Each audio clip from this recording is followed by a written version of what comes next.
Hello everyone.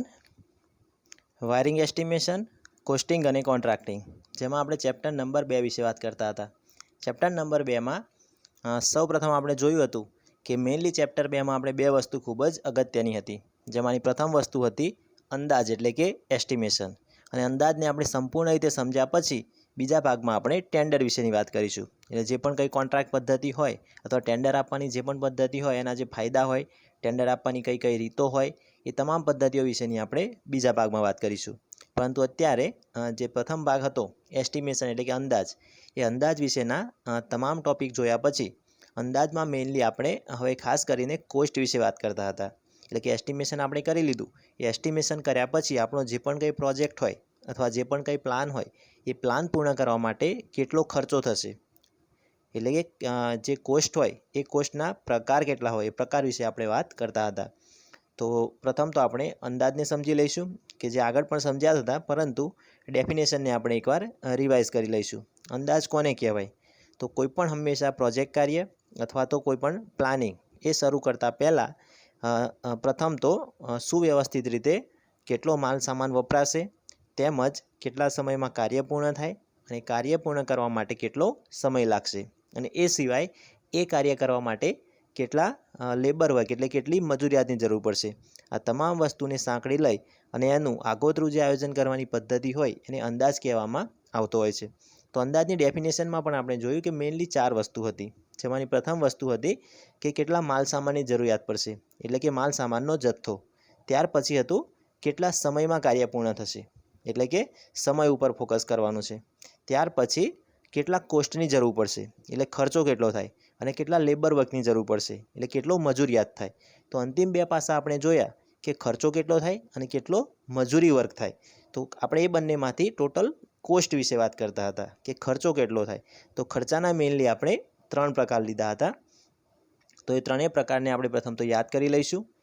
જેમાંનો પ્રથમ પ્રકાર હતો માલ સામાનની કિંમત, એટલે કે જે પણ કંઈ મટીરિયલ વપરાતું હોય પ્રોજેક્ટમાં, એ મટીરિયલની ટોટલ કિંમત કેટલી થાય, એ ટોટલ કિંમતને આપણે માલ સામાનની કિંમત અથવા તો મટીરિયલ કોસ્ટ એ તરીકે ઇન્ડિકેશન આપ્યું હતું. અને આગળના લેક્ચરમાં આપણે એ પ્રથમ પ્રકારની વાત કરી ચૂક્યા હતા કે માલ સામાનની કિંમતમાં મેઇનલી 2 પેરામીટર હતા, જેમાંનું પ્રથમ પેરામીટર હતું દર સૂચિ અને બીજું પેરામીટર હતું દર અનુસૂચિ. દર સૂચિ કોને કહેવાય? તો જે પણ કંઈ માર્કેટમાં જે ઉત્પાદકો હોય અથવા જે પણ સપ્લાયરો હોય, એ સપ્લાયરો પોતાનું જે એસોસિએશન હોય એ એસોસિએશન પ્રમાણે અમુક ભાવ નક્કી કરતા હોય. અને જે પણ કંઈ ભાવતાલ નક્કી કરતા હોય એ ભાવતાલ અમુક સમયગાળા માટે નક્કી કરતા હોય, એટલે કે અમુક સિઝન માટે નક્કી કરતા હોય, 6 મહિના માટે અથવા તો 1 વર્ષ માટે. તો આ પ્રકારની જે પદ્ધતિ હોય ભાવ નક્કી કરવાની, અને એ જે પ્રમાણે ભાવપત્રક બનતું હોય એ ભાવપત્રકને આપણે દર સૂચિ કહેતા હતા.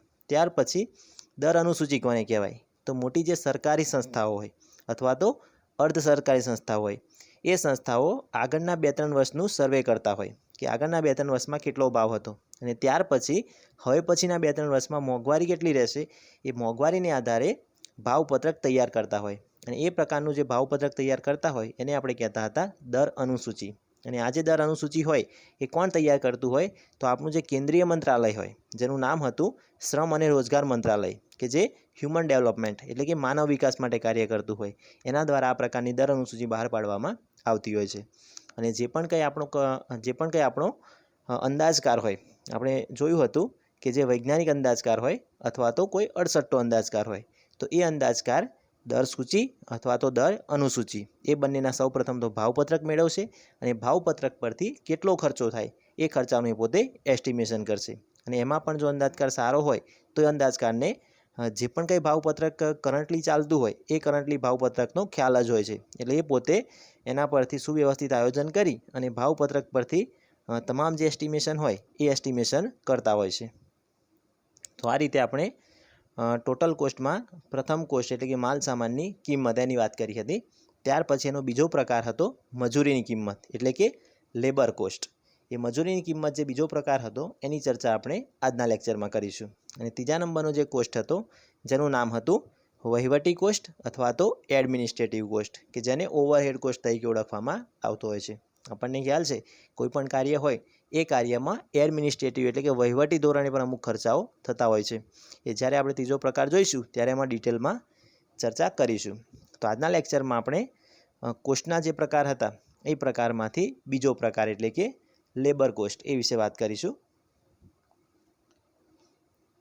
તો આપણે જે રીતે અંદાજમાં પણ વાત કરી હતી કે અંદાજની જે ડેફિનેશન હોય એ ડેફિનેશનમાં પણ લેબર વર્કનો આપણે ઉલ્લેખ કર્યો હતો કે લેબર વર્ક પણ એમાં ખૂબ જ જરૂરી છે કે કોઈ પણ તમારે નવો પ્લાન અથવા નવું પ્રોજેક્ટ કાર્ય શરૂ કરવું હોય તો એ પ્રોજેક્ટ કાર્ય શરૂ કરતાં પહેલાં એ પ્રોજેક્ટ કાર્યમાં કેટલા મજૂરી વર્ગની જરૂર પડશે, કેટલા લેબરોની જરૂર પડશે એ તમારે પહેલાં પૂર્વ નિર્ધારિત કરવાનું હોય છે. અને એ તમે કઈ રીતે કરી શકો તો એ માટે સૌપ્રથમ તમારે કયા પ્રકારનું કાર્ય કરવાનું છે અથવા પ્રોજેક્ટ તમારો કેવા પ્રકારનો છે એ પ્રોજેક્ટને સૌપ્રથમ તમારે ધ્યાનમાં લેવાનું હોય અને એ પ્રોજેક્ટને આધારે લેબર વર્ક આપણે નક્કી કરતા હોઈએ છીએ. લેબર વર્કના પણ અલગ અલગ પ્રકારો હોય, જેમ કે આપણે જોયું હતું કે અમુક લેબર એવા હોય કે જેઓ પાસે ખૂબ સારી સ્કિલ હોય અને અમુક લેબર ઓછા હોય કે એ પાસે ખૂબ ઓછી સ્કિલ હોય. તો જે પ્રમાણે આપણું કાર્ય હોય એ પ્રમાણે આપણે સામે લેબર વર્ક નક્કી કરવો પડે, કેમ કે જે હાઈ સ્કિલ મજૂરિયાત વર્ગ હોય એ મજૂરિયાત વર્ગ આપણી પાસે વધારે પૈસા લેશે કામ કરવાના અને જે ઓછો સ્કિલવાળો મજૂર હોય એ પોતે ઓછા પૈસા લેશે. તો જે પ્રમાણેનું આપણું કાર્ય હોય તો એ કાર્ય પ્રમાણે લેબર વર્ક નક્કી કરવામાં આવતો હોય છે. તો અહીંયા જોઈ શકાય, આજે આપણે વાત કરીશું બીજા નંબરનો કોસ્ટ એટલે કે મજૂરીની કિંમત વિશે. તો આપણે જે રીતે વાત કરી કે પ્રોજેક્ટનું પ્રથમ પ્લાનિંગ થઈ જાય ત્યાર પછી એનું ટોટલ અંદાજ એટલે કે એસ્ટિમેશન થઈ જાય ત્યાર પછીનો જે આપણો તબક્કો હોય એ મજૂરીની કિંમતનો હોય છે. હવે આ જે મજૂરીની કિંમત હોય એ મજૂરીની કિંમત કઈ રીતે નક્કી કરવી તો એ વિશેનું જ્ઞાન કોને હોવું જોઈએ? તો જે પણ આપણું પ્રોજેક્ટ હેન્ડલિંગ કરતો હોય, અંદાજકાર હોય અથવા તો કોઈ પ્રોપર એન્જિનિયર હોય, એ એન્જિનિયરને ટોટલ લેબર વર્કનું નોલેજ હોવું જોઈએ. અહીંયા આપેલું છે કે પ્રોજેક્ટ વિષયનું જ્ઞાન અને અનુભવ એ તમામ જાણકારી હોય તો આપણા પ્રોજેક્ટ કાર્યમાં એ મદદરૂપ થતી હોય છે. હવે આપણે વાત કરીએ પ્રમાણે કે જેવું આપણું કાર્ય હોય એ પ્રમાણે સામે મજૂરિયાત વર્ગની જરૂર પડતી હોય છે. તો જે મજૂરી વર્ગ હોય એ મજૂરી વર્ગના ટોટલ 4 પ્રકાર પડતા હોય છે. અહીંયા જોઈ શકાય, પ્રથમ આપેલું છે ઉચ્ચ કુશળ મજૂર એટલે કે હાઈ સ્કિલ લેબર. ત્યાર પછી આપેલું છે મધ્યમ પ્રકારના મજૂર, સામાન્ય કુશળ મજૂર અને અકુશળ મજૂર. તો તમામને આપણે જોઈશું. જેમાંનું પ્રથમ આપણને આપેલું છે ઉચ્ચ કુશળ મજૂર એટલે કે હાઈ સ્કિલ લેબર વર્ક, કે જે મજૂરી પાસે જે લોકો પાસે ખૂબ જ સારી આવડત હોય અને ખૂબ જ પ્રોપર નોલેજ હોય અથવા કહી શકાય કે કોઈ પણ કાર્ય કરવાનું હોય તો એ કાર્યની સંપૂર્ણ ટેકનિકલ માહિતી હોય અને ટેકનિકલ માહિતીને આધારે એ મજૂરિયાત વર્ગ પોતે કાર્ય કરતા હોય છે. તો એ જે મજૂરિયાત વર્ગ હોય એને આપણે કહીશું ઉચ્ચ કુશળ મજૂર. અને આ જે મજૂર વર્ગ હોય એ મજૂર વર્ગને કોઈ પ્રકારના સુપરવિઝનની અથવા તો કોઈ પ્રકારના ગાઈડન્સની જરૂર પડતી નથી. એ પોતાનું જે કાર્ય હોય એ પોતાની આવડત અને પોતાની સૂઝબૂઝને આધારે પોતાની જાતે કોઈની માહિતી અથવા તો કોઈના દેખરેખ હેઠળ પોતે કરી શકતા હોય છે. આ મજૂરી વર્ગને ટેકનિકલનો સારો અનુભવ હોય છે અને એ લોકો પોતે સ્વતંત્ર રીતે એટલે કે કોઈના માર્ગદર્શન વિના અને પોતાની સૂઝબૂઝથી કાર્ય કરી શકે છે. ત્યાર પછી મધ્યમ કુશળ મજૂર એટલે કે સેમી સ્કિલ લેબર. હવે સેમી સ્કિલ લેબરમાં શું હોય, એ લોકો પાસે પણ નોલેજ તો હોય જ છે, પરંતુ એ લોકોનું નોલેજ જે ઉચ્ચ કુશળ મજૂર હતા એની સરખામણીમાં થોડું ઓછું હોય છે અને એ લોકો પણ ખૂબ સારી રીતે કામ કરી શકે છે, પરંતુ અમુક સમયે એ લોકોને ગાઈડન્સની જરૂરિયાત પડતી હોય છે. આપણે જોયું હતું કે ઉચ્ચ કુશળ મજૂરમાં ગાઈડન્સની જરૂરિયાત પડતી નથી, એ પોતે કાર્ય સ્વતંત્ર રીતે કરી શકે છે, પરંતુ મધ્યમ કુશળ મજૂરમાં સામાન્ય ગાઈડન્સની જરૂરિયાત પડતી હોય છે. એટલે આ જે મજૂરિયાત વર્ગ હોય એ પ્રમાણમાં થોડો ઓછો અનુભવી હોય છે અને પ્રોજેક્ટ કાર્ય દરમિયાન અમુક સમયે માર્ગદર્શનની જરૂરિયાત પડતી હોય છે. ત્યાર પછી ત્રીજો પ્રકાર છે સામાન્ય કુશળ મજૂર એટલે કે સ્કિલ લેબર. હવે આ જેનો પ્રકાર છે તો આ મજૂરિયાત વર્ગ પાસે પણ પોતાની સ્કિલ એટલે કે આવડત તો હોય જ છે, પરંતુ એ લોકોનો અનુભવ ઓછો હોય છે. ઉપરના જે બંને જોયા હતા આપણે હાઈ સ્કિલ લેબર અને સેમી હાઈ સ્કિલ લેબર, એ બંનેમાં અનુભવનું ખૂબ જ મહત્ત્વ હોય છે, એટલે કે એ લોકો પાસે અનુભવ ખૂબ જ વધારે હોય અને એ લોકો પાસે પોતાની આવડત પણ વધુ હોય છે. એટલે એ લોકોને ગાઈડન્સની જરૂરિયાત નથી પડતી અથવા તો પડે છે તો પણ ખૂબ જ ઓછી પડે છે. જ્યારે જે સામાન્ય કુશળ મજૂર હોય એ સામાન્ય કુશળ મજૂર પાસે નોલેજ હોય પરંતુ અનુભવ ન હોવાને કારણે દરેક તબક્કે એને પોતે ગાઈડન્સની જરૂરિયાત પડતી હોય છે. તો અહીંયા જોઈ શકાય કે આ જે લેબર વર્ક હોય એ પોતે કુશળતા ધરાવતો હોય છે, પરંતુ એ લોકો પાસે અનુભવને અભાવે, એટલે કે અનુભવ ખાસ હોતો નથી, અને અનુભવ ન હોવાને કારણે સતત માર્ગદર્શનની જરૂરિયાત પડતી હોય છે. ત્યાર પછી અંતિમ પ્રકાર છે અકુશળ મજૂર, એટલે કે અનસ્કિલ લેબર, કે જે લેબર પાસે કોઈ પણ પ્રકારનું નોલેજ ના હોય અથવા તો કોઈ પણ પ્રકારની આવડત ના હોય. તો એ તમામ મજૂરિયાત વર્ગને આપણે અકુશળ મજૂર એટલે કે અનસ્કિલ લેબર વર્ગમાં કન્સિડર કરીશું. આ મજૂરિયાત વર્ગ ક્યાં કામ કરતો હોય? તો આપણે જોયું હશે કોઈ પણ પ્રકારનું પ્રોજેક્ટ કાર્ય ચાલતું હોય તો એ પ્રોજેક્ટ કાર્યમાં જે પણ કંઈ માલ સામાન ઉંચકવાનો હોય અથવા તો મૂકવાનો હોય એ પ્રમાણેનું જે પણ કંઈ વર્ક હોય એ જે વર્ક કરવાનું કાર્ય હોય એ અકુશળ પ્રકારના મજૂર કરતા હોય છે. આ મજૂર બિનઅનુભવી, એટલે કે આ મજૂરિયાત પાસે કોઈ અનુભવ હોતો નથી અને આવડતનો પણ ખૂબ જ અભાવ હોય છે. અને જેટલું કાર્ય એ લોકોને સોંપવામાં આવે એટલું જ કાર્ય એ પોતે કરતા હોય છે. અને આ જે મજૂરિયાત વર્ગ હોય એ મજૂરિયાત વર્ગ ઉપરના જે 3 લેબર વર્ક હતા એ લોકોની સાથે કાર્ય કરતા હોય છે. અકુશળ મજૂર હોય એ અકુશળ મજૂરો મદદરૂપ થતા હોય છે. એટલે જે પણ કંઈ હાર્ડવર્ક કરવાનું હોય એ હાર્ડવર્ક કરવામાં આ દરેક જે મજૂરિયાત વર્ગ હતા એ દરેક મજૂરિયાત વર્ગને પોતે મદદરૂપ થતા હોય છે.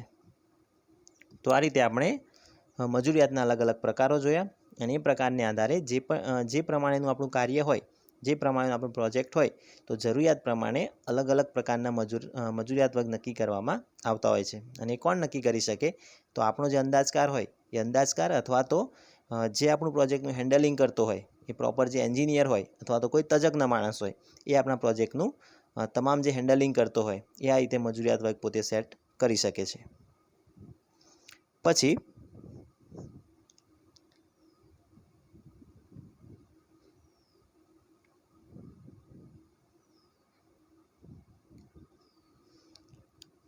જે પ્રમાણે આપણે વાત કરીએ જ રીતે કે જ્યારે પણ આપણે મજૂરી ખર્ચ કેટલો થશે એનો જ્યારે અંદાજ કરતા હોઈએ તો એ અંદાજ કરતી વખતે અમુક વસ્તુ ધ્યાનમાં લેવામાં આવતી હોય છે. જેમ કે જોઈ શકાય અહીંયા કાર્ય સંજોગો, એટલે કે આપણે જે કાર્ય કરતા હોય એ સમયે સંજોગો કયા પ્રકારના છે. એટલે કે ત્યાં આપણને મજૂરિયાત વર્ગ આ પ્રમાણે મળી શકે છે અથવા તો નથી મળી શકતો. ક્યારેક એવું બની શકે કે આપણે હાઈ સ્કિલ લેબરની જરૂરિયાત હોય, પરંતુ એ જે લેબર વર્ક હોય એ લેબર વર્ક આપણી આસપાસના વિસ્તારમાં ઉપલબ્ધ ન હોઈ શકે, અને એ લેબર વર્કને કદાચ તમારે દૂરથી મંગાવવો હોય તો દૂરથી મંગાવવાનો ખર્ચો એમાં વધી જતો હોય. તો એ તમામ વસ્તુ પણ તમારે ધ્યાનમાં લેવી જોઈએ કે આજુબાજુનો જે તમારો કાર્ય સંજોગ હોય કે જે પ્રમાણેનું વાતાવરણ હોય કે ત્યાં મજૂરિયાત વર્ગ મળી શકતો હોય તો જ એ પોતે અવેલેબલ કરાવી શકાય. પછી જે ખર્ચ અને સમય મર્યાદા. હવે કદાચ એવું પણ બની શકે કે આપણું જે ટોટલ પ્રોજેક્ટ હોય એનો ઓવરઓલ કોસ્ટ વધી જતો હોય, પરંતુ આપણી પાસે એસ્ટિમેશન, એટલે કે આપણી પાસે જે પણ કંઈ મૂડી હોય એ મૂડી ઓછા પ્રમાણમાં હોય. તો મૂડીને આધારે જ્યારે પ્રોજેક્ટ કાર્ય નક્કી કરવાનું હોય તો એ વખતે પણ આપણે મજૂરિયાત વર્ગ એ પ્રમાણે સેટ કરવો જોઈએ. પછી મૂડી ઓછી હોય અને આપણે હાઈ સ્કિલ લેબર વર્કની વધારે ઉપયોગ કરીશું તો આપણું જે ઓવરઓલ પ્રોજેક્ટનો ખર્ચો હોય એ ખર્ચો આપણો વધી જતો હોય છે. હવે આપણું જે ઇલેક્ટ્રિકલ એસ્ટિમેશન હોય એ એસ્ટિમેશન કુલ 2 રીતે કરવામાં આવતું હોય છે. અહીંયા જોઈ શકાય ઇલેક્ટ્રિકલ એસ્ટિમેશન આપણું 2 રીતે કરવામાં આવતું હોય. તો એ બંને રીતે આપણે જોઈશું કે મજૂરી ખર્ચ કઈ રીતે નક્કી કરવામાં આવતો હોય. તો જે આપણે સૌપ્રથમ તો બોલતા હોઈએ છીએ કે કોઈપણ કાર્ય આપણે ઉચ્ચક આપી દીધું. એટલે ઉચ્ચક આપી દેવું એટલે શું? તો કોઈપણ જે લેબર વર્ક હોય એને કાર્ય સાથે સાંકળી દેવામાં આવે છે, એને જવાબદારી સોંપી દેવામાં આવે છે કે આટલું જે કાર્ય છે એ આટલું કાર્ય આટલા સમય મર્યાદામાં પૂર્ણ કરવાનું છે, અને એની સામે ખર્ચો નક્કી કરી દેવામાં આવે કે તમને આટલો ખર્ચો આપવામાં આવશે, એ ખર્ચાની સામે આ કાર્ય તમારે આટલા દિવસમાં આ પ્રમાણે પૂર્ણ કરવાનું રહેશે. તો આ રીતે જે કાર્ય પદ્ધતિ કરવામાં આવે છે એ આપણી એસ્ટિમેશનની પ્રથમ કાર્ય પદ્ધતિ છે. જેમ કે સમય મર્યાદા મુજબ કેટલા મજૂર કાર્ય પૂર્ણ કરી શકશે એ રીતે જે અંદાજ કરવામાં આવતો હોય એને આપણે એસ્ટિમેશનનો પ્રથમ પ્રકાર કહીશું. કે આપણે જે એસ્ટિમેશન કરતા હોય કુલ 2 રીતે થઈ શકે. સૌ પ્રથમ જે મજૂરિયાત વર્ગ હોય એ નક્કી કરી દેવો કે આટલા પૈસામાં આ કાર્ય આપણે પૂર્ણ કરવાનું છે.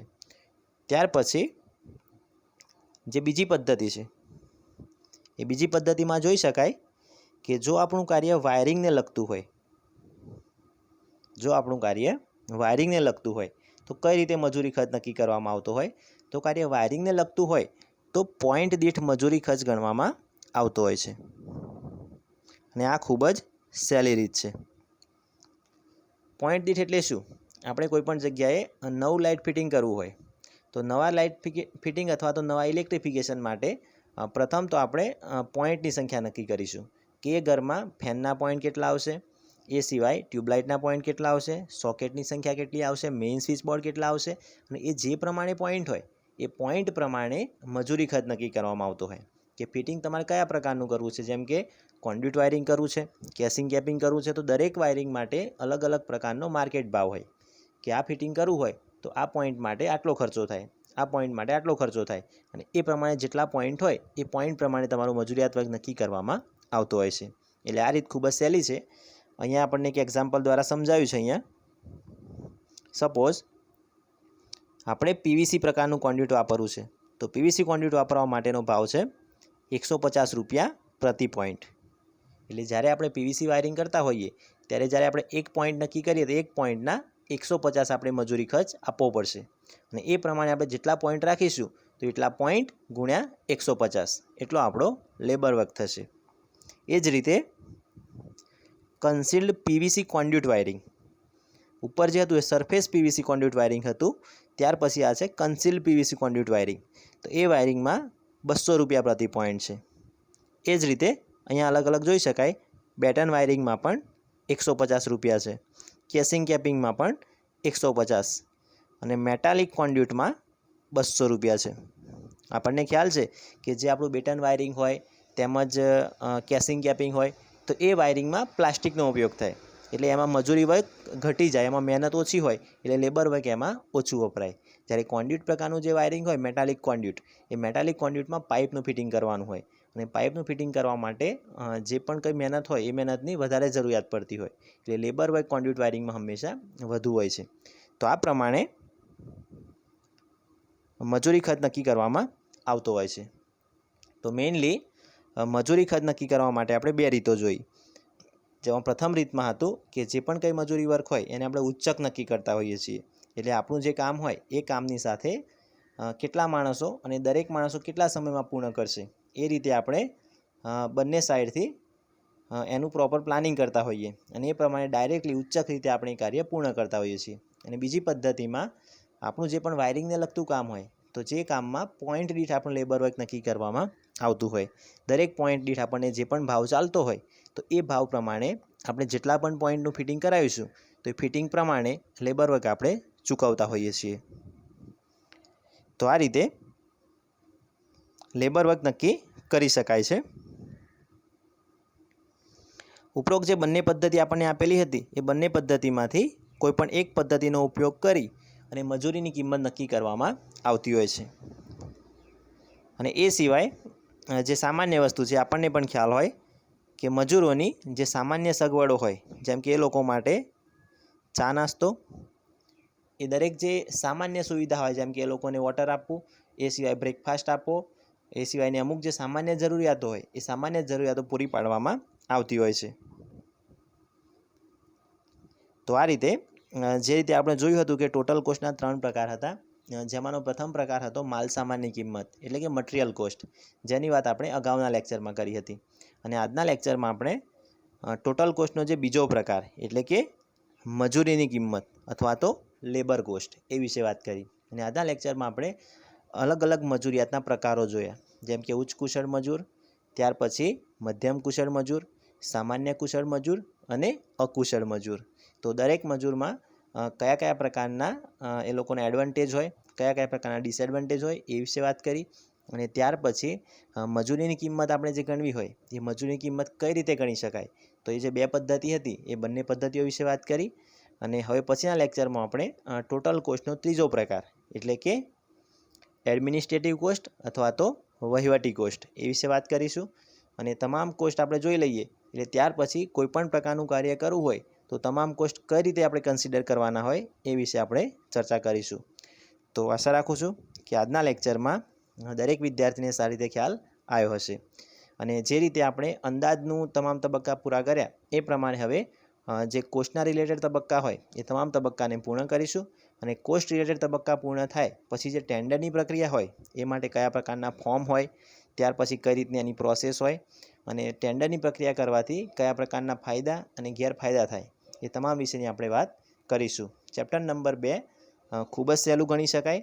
જે રીતે આપણે સમજાવીએ છીએ એ વસ્તુને પ્રેક્ટિકલી સમજવાનો પ્રયત્ન કરજો અને જે પણ કંઈ ક્વેશ્ચન હોય ચેપ્ટર 1 અથવા તો 2ના કે જે તમને એસાઇનમેન્ટમાં આપેલા હોય એ દરેક ક્વેશ્ચનના આન્સર બુકમાં જોઈને આપણે લખવાના નથી, પરંતુ જે દરેક લેક્ચરમાં ફેકલ્ટીએ સમજાવ્યું હોય એ ફેકલ્ટી જે પ્રમાણે સમજાવે એ જ લેંગ્વેજમાં લખવાનું છે અથવા તો એને સમજ્યા પછી તમારી પોતાની લેંગ્વેજમાં લખવાનું છે.